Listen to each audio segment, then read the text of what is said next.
I don't know if you heard about the 1st of July 2023 date. What is going to happen that day? Anyone? Sorry? Yes. The old version of Google Analytics, so-called Universal Analytics, is going away. You're going to say goodbye to it. And what is going to be for us? What does it mean for us? It means that no more data is going to be collected in the old version of Google Analytics. So the analytical tool that you've been using probably for years and collecting data will stop doing it. And you're going to say, okay, that's fine, but we're going to have the new version, right? Yes, we're going to have the new version. But the problem is when you install the new version, the data will start from the day you're going to install it, okay? So the data will start collecting the new version of Google Analytics from the day you will set it up, basically. You will be able to access the old version of Google Analytics for another 6 months. So the data will still be there. 6 months or so, because when Google says, when Google introduces some deadlines, they're usually not sticking to those deadlines. But everyone in the industry is feeling that this might be the time when they will stick to the date. Because the Google Analytics 4 has been with us for some time now, for a few good months. It's not been very good start for them. It's been like a beta version since the start, and it's still missing a lot of features. And if you would want to compare the old version, the Universal Analytics, to the new version, Google Analytics 4, it's like comparing to automatic transmission in your car to manual transmission, okay? So in the old version, all the reports were there. So yeah, obviously you had to, you still had to do some tweaks. You had to still do some configuration, but the data was there in the tables in the section called ABC. And the data were divided by acquisition data, behavior data, and conversion data. So you kind of knew where your people, where your users are coming from, what are they doing on your website, and whether they are doing what you want them to do or not. So it's like they are converting or they're not converting. So everything was there. And suddenly we've got a new version, and you go to the reports. The names of the reports are pretty much the same. The section on the right hand side panel, the sections are pretty much the same, has pretty much the same names. But when you go to actual reports, it's a completely different story. It doesn't look like the old version. So you have to do almost everything manually.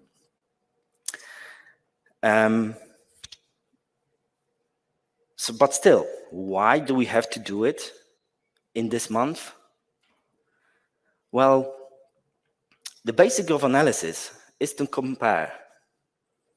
Okay, if you look at the data, aggregated data, it doesn't tell you anything. Because what does it tell you if you got we had 1,000 users in the last 7 days? Is that good or bad?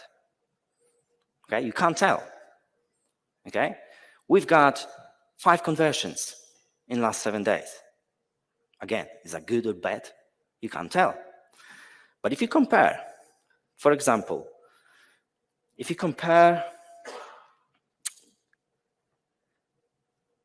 last 7 days to a previous period,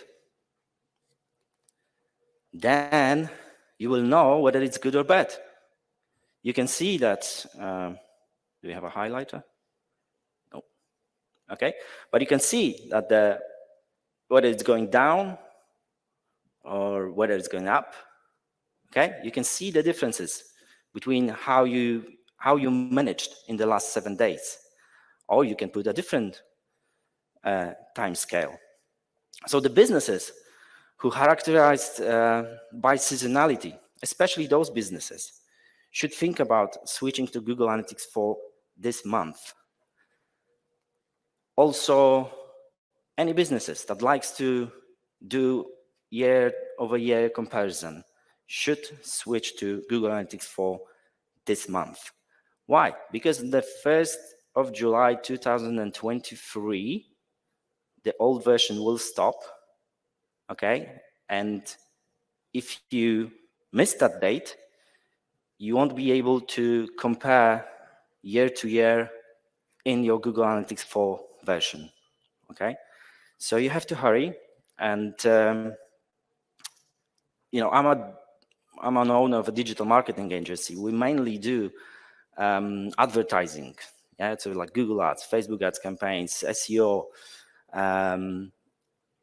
So all the analysis, the installation, configuration of Google Analytics has been done almost like on the side for our customers.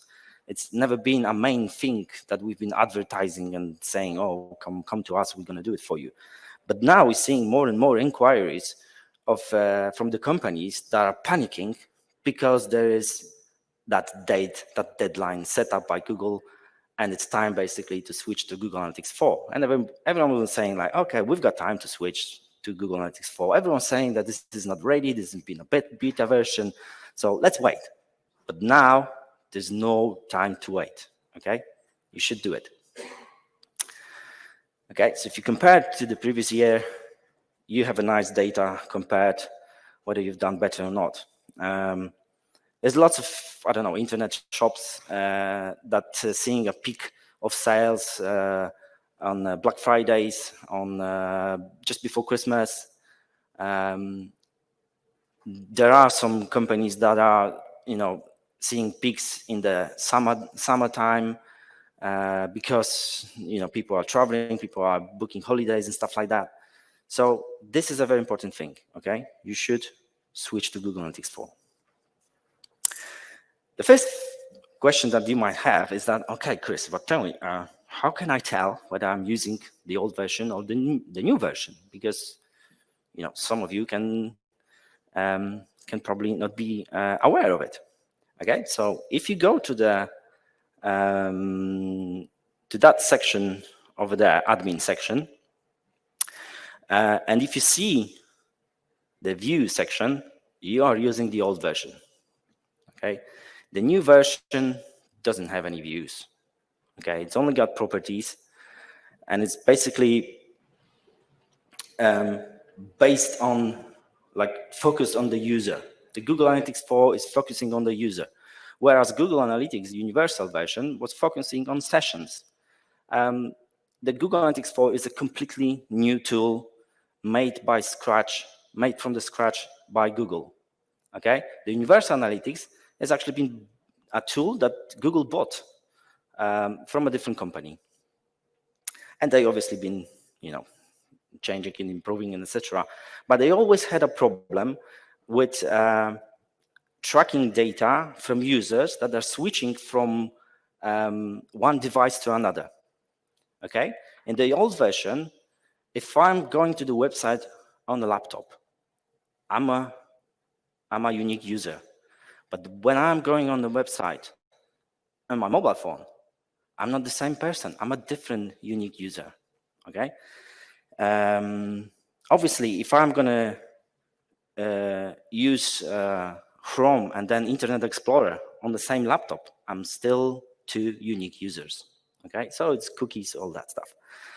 And now the new version is trying to gather all that information about the user and putting it into one. Okay, so the aim is that we're going to have more data about the user. We're going to have more knowledge about what they are doing on our websites and applications. And we as marketers might be able to make better decisions about where we should allocate our money. More to Facebook, more to Google, more to something else. Okay. Another big question is, can you switch to Google Analytics 4 by yourself? Okay. And it's probably a bit like IKEA. Okay. Some people like it. Some people got a knack in doing it. And some people will like, no, that's not for me. You know, I don't want to be spending time doing this. Just you do it for me, or I'm going to buy, you know, a version that's done. Unfortunately, you can't buy Google Analytics 4 that's done. Actually, you can't buy it at all unless you buy in the like corporate version. What's the name of it? I forgot the proper name. But you can buy the big, very expensive version, but only if you are really, you know, big company that's getting a lot of traffic on the website. Most of us will use the free version of Google Analytics 4, and you have to ask someone to do it for you properly, or you can obviously spend a lot of time learning how to do it. But don't be afraid. I have made a checklist for you, like with the most important things that you have to do in Google Analytics 4 to make it up and running. Okay? So the first thing you should remember is to run Google Analytics 4 in consent mode. Okay, legal stuff, that's important. If you don't want to get caught and pay fines, you should remember about that, GDPR mode and all that things. The best thing is to actually configure Google Analytics by using Google Tag Manager. Okay, so you just put in one code, Google Tag Manager, and then in the separate tool, you are configuring everything else. And the best way is to configure a Google Analytics 4 in GDM in server-side version, if that's obviously possible for you. Then the second thing is that you should turn in enhanced measurement. Okay, so you go to the admin, you go to the configuration, and you click all those so that can stay on. Obviously, you don't have to. You don't have to measure scrolls. You don't have to measure outbound clicks, but you can. And I would advise you to leave that on. Later on, you can do something else to make those events being collected as goals, as conversions. Okay, so leave those on. They're not doing any harm for you. Okay. Then you should add site search parameters. Okay, so if you got a shop or a blog and you have a search section, people are sometimes typing in stuff. If they can't find a product or a certain blog post on your website. Okay, so they're tapping in, and you can make Google Analytics list those keywords for you in the report. Okay, so that's important because sometimes you can learn that, oh, people are using for the certain product that we don't have. Maybe we should, you know, make sure that we have that product on the website, or maybe it should be, you know, move around so it is easier to find that product. Then you have to turn in Google Signals. Okay, Google Signals helps you or helps Google Analytics get more data about users.